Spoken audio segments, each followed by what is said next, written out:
Welcome to Guelph Fight Wrestler. I am Andrew Sennedra, and this is the boat captain, Captain Witchfingers, and we're talking about this year, 2021 Full Gear AEW. We know we're late to the show. We're a week late, but if you don't like that, get up. So, if you don't like that, out the door with you. We're going to be talking about Full Gear. And the first match was opened up with MJF versus Darby Allin, which was pretty solid. I think it was a good opener. And Darby had some moments, and MJF gave us a little sprinkle of what he can do. I noticed that I feel like that's what he does. He sort of keeps adding a little more to his matches, a little more of this, a little more of that. He's not giving it all away on the first date, as they would say. Yeah, that's interesting, because I wasn't sure, because usually old school style, so to see him do all that speedy technical stuff, well, back and forth into pins, I didn't realize cartwheels, the pins, the springboard moonsault. Yeah, it's got a bit of flash to that old school style. Yeah, he only teases you a little bit, but you were right. Never bet against MJF. He finds a way to win. So it is. He always finds a way to win. It's kind of interesting how they're doing that with him. He just almost never loses. So you're wondering, eventually, is he going to ride this to the title? I think it's possible that he's going to keep doing this for, I don't know. I think the title might be coming soon if this is what the trajectory of where he's going. Right? I think he kind of bunged up his knee, or he bunged up his knee, kind of thing. He was smashing Darby's back on his knee, and his knee eventually bent backwards. But yeah, that was a nice solid opener. Then the next match was we got the Lucha Bros versus FTR. Pretty solid match once again. A little bit of trickery, a little bit of stuff going on in that match. It was classic FTR in their style. Not too. It didn't end up being high flying, or I don't think they tried anything new to sort of complement what the Lucha Bros were doing, and I don't think the Lucha Bros, I think they just wrestled their styles, which sort of was an interesting contrast for that match. Yeah, I like the Lucha Bros' new ring gear, the black and gold. Yeah, that looked really cool. Good. Yeah. And then, it's I think this was the start of the match where we saw some Eddie Guerrero homage. Yeah. And then we saw a bunch the other night, and then I looked it up. It was actually Eddie died on that the exact date, so I guess everybody's just. I briefly mentioned that was the case, but I wasn't 100% sure. Yeah. Anyways, I was very happy that the Lucha Bros won that match. Though we were both thinking that there's no way they could drop the titles, back-to-back title drops. That would have sucked. So, but I don't know. Maybe they'll get the AAA titles back somehow. I'm not sure how that's going to work out, or if FTR is going to go down to Mexico for that. So. I'm not 100% sure how that's going to play out, but perhaps they could lose it to someone comes into the Forbidden Door and beats them, and then they take the AAA belts back to AAA. Yeah, when they had Aerostar show up with his buddy. Yeah, that would work too. And then the next match we have is the Redeemer Miro versus Brian the anti-god. He's calling him the anti-god. Old Zamail song. That sounds good. Well, yeah, that match. I don't know what to say about that match. He might have some more notes on it. We all know we're starting to get a feel from the. I'm not the biggest Brian Danielson fan.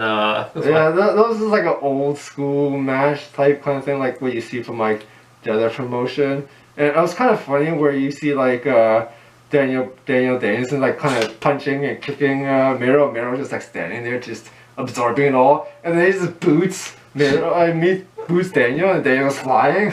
Sort of like a Minoru Suzuki thing. He just keeps eating the shots, and just laughs and grins at you. No sell. Then on to, I'm going to say, my favorite match of the night. I think it was awesome. It was exciting all over the place. The Superclick, or how you have it, is the pink Superclick versus Jurassic Express.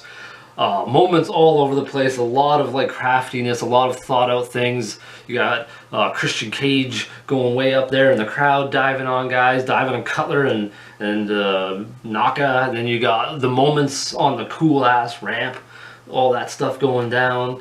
The shooting star press from Luchasaurus. There's just so many moments. I like the brutal knee pads that they used for the BTE trigger. Yeah, that was a great match. There's so many moments. It was hilarious when Cutler was spraying the wrong guy, blinding. I think it was one of the Jacksons.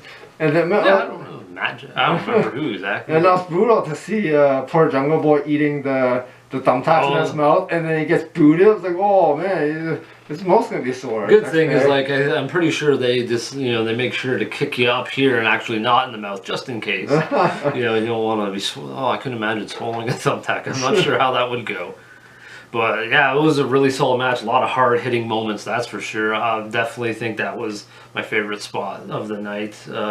Jungle Boy, I think, sort of turned a bit of a corner for his like character and toughness. I think that's what they're trying to do for him, and I think he really did well in that match to really showcase a lot of that. So yeah, I think that's the point. He kind of grew the scruff. He's to make himself showing like a bit of a mean spirit. Yeah, and he's like concerto killing Matt Jackson at the end. Yeah, and then we want to jump over to I want to say this is my second favorite match of the night. Definitely, you know, was the Inner Circle versus Scorpio Sky, Ethan Page, and ATT, which consisted of, you know, the fat face dipshit Dan Lambert, Andre Arlovsky, which I thought Andre had his moments, and then JDS, Junior Dos Santos, who clearly had a moment. I was totally surprised. You were stunned.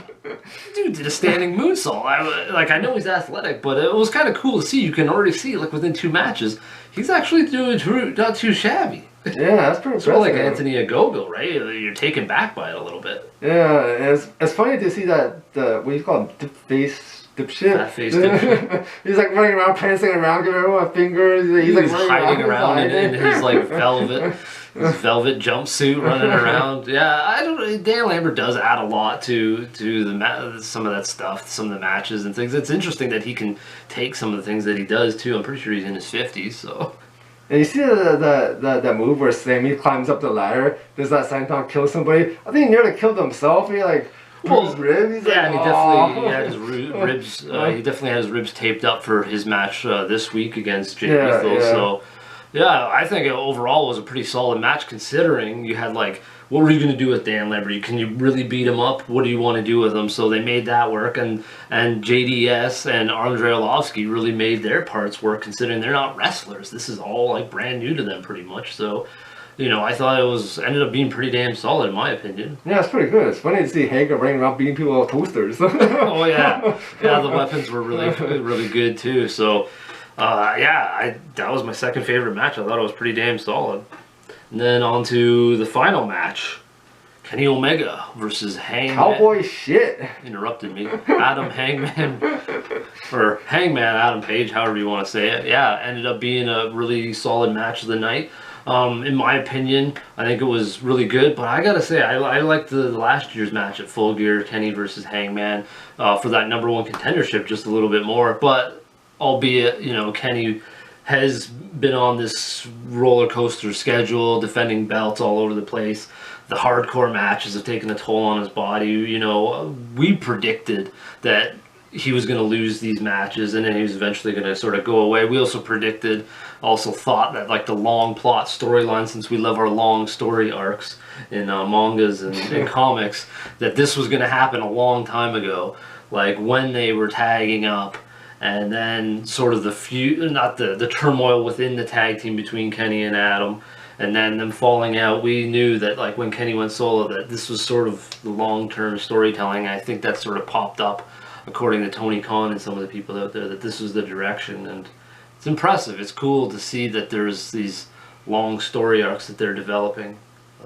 Yeah, I totally agree with you on that. Love the long story arcs. And yeah, we've seen better matches from Kenny before. It's not one of his best, but it was still a good match. There are some good moments, like the Liger bomb from the top, like dropping on his neck. That was pretty. Woo, poor Cowboy. Yeah, and it's got to be interesting that like. Obviously, Kota Ibushi is the only guy ever to kick out of the One-Winged Angel, but nobody has since, and nobody has in years. And then Kenny was the only guy to kick out. That's hilarious. It's really intriguing, and to see them to do that. Like, how many people are we seeing doing other people's finishers? Well, everybody does the crossroads, but. And one thing I like about like the evil Kenny, he always like interfere. He always get the ref to interfere. So like he like pulls him up in the way for the buckshot lariat. Poor ref like gets killed. He ended up bouncing out of the ring. Yeah, but like we were talking about, is like we could see a lot of this stuff coming, and I think there should be more credit given to Kenny for everything, all he's been doing this past year, all the matches, injuries he's been working with, the hardcore matches with Moxley, Sami Callihan. He's just been on a really good, or a really arduous schedule, and so I think his performance was still really solid for what he had to do, and it was more about Hangman, I think. So yeah, I think Kenny's he's gone hard. Like he's like the belt collector. He's had like all the belts, and like I thought maybe in the other organization he wouldn't put on like that good of matches, but like even in Impact you see him put on like brutal like matches, like take a heavy toll on his body kind of thing, right? So well, that's what I said about like the Sami Callihan match. Like I think his Callihan defense or against him was probably one of his more solid matches out of this year, and it was an Impact. So that shows like the dedication he's willing to put into the other company. Exactly. So on our rating scale, what are you thinking it's going to be then? I think I'm gonna go with great. It was pretty good. It was great.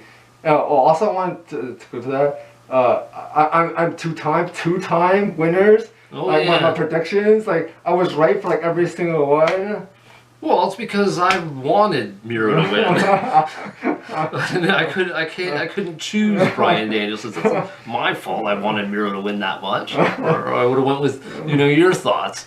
I'm gonna go with good. I felt like it could have been maybe a little more solid in some areas, but I definitely feel like there was two really solid matches on there, and Darby to MJF was open solid, and then Kenny and Hangman ended pretty solid as well. So that's our thoughts on Full Gear. I know we're late to the party, so if you don't want to, then get out. And until next time, folks, how about some heavy wrestling?